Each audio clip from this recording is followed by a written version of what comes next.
Nama alat-alat kimia beserta fungsinya.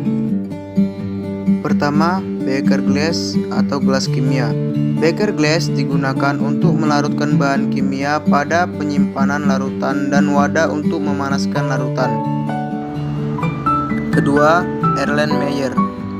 Fungsi Erlenmeyer adalah sebagai wadah atau tempat filtrat saat proses tetrasi. 3. Tabung reaksi dan rak tabung. Tabung reaksi berfungsi untuk mereaksikan dua larutan atau lebih. Rak tabung digunakan untuk tempat meletakkan tabung reaksi. 4. Penjepit. Penjepit digunakan untuk menjepit tabung reaksi saat dalam proses pemanasan. 5. Gelas ukur. Gelas ukur digunakan untuk mengukur volume larutan. 6. Pipet ukur.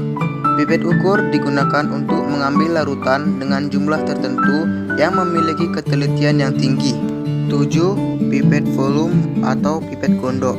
Pipet volume digunakan untuk mengambil larutan dengan volume tertentu yang memiliki ketelitian yang tinggi. 8. Rubber bulb atau pipet filler. Rubber bulb berfungsi untuk alat bantu dalam menghisap larutan. 9. Pipet tetes. Pipet tetes berfungsi untuk memindahkan cairan dari wadah yang satu ke wadah yang lain dalam jumlah yang kecil. 10. Labu volumetrik. Labu volumetrik digunakan untuk membuat larutan dan mengencerkan larutan dengan volume tertentu. 11. Termometer. Termometer digunakan untuk mengukur suhu larutan. 12. Batang pengaduk. Batang pengaduk digunakan untuk membantu dalam pencampuran larutan dan dapat pula membantu dikantasi larutan dari wadah yang satu ke wadah yang lain. 13. Spatula.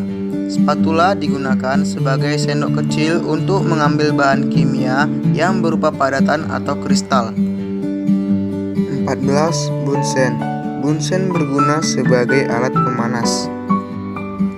15. Kaki tiga dan kas asbes. Kaki tiga digunakan sebagai pasangan bunsen ketika memanaskan cairan. Kas asbes digunakan sebagai alas kelas yang diletakkan pada kaki tiga dan juga berfungsi dalam pemerataan panas. 16. Cawan porselin. Cawan porselin digunakan untuk wadah penguapan suatu zat. 17. Kaca arloji. Kaca arloji digunakan sebagai tempat untuk menimbang bahan yang berbentuk padatan atau pasta, dan juga dapat digunakan sebagai penutup wadah saat penguapan atau mengeringkan padatan dalam desikator. 18. Mortir dan stamper atau alu.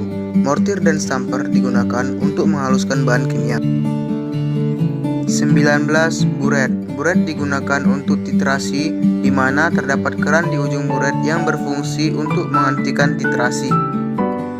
20. Statif dan klem.